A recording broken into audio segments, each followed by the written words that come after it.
पण मिळालेल्या संधीचं सोनं करता यायला हवं. त्यासाठी संधी मिळायला तर हवी.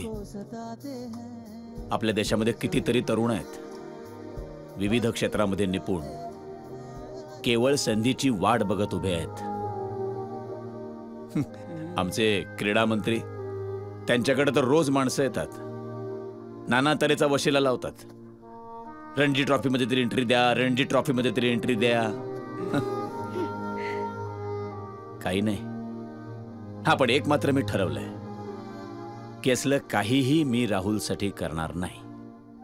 तेव्हा तुला खूप मेहनत करावी लागेल, स्वतःला प्रूव्ह करावं लागेल. कसं आहे ना, हिरा कितीही मौल्यवान असला तरी बाजारामध्ये गेल्यानंतरच त्याची किंमत ठरते. सो अहो, कशाला लेक्चर देताय? उगीच घाबरवताय त्याला. खेळेल होतो. नक्की खेळेल. अरे मुलगा कोणाचा आहे?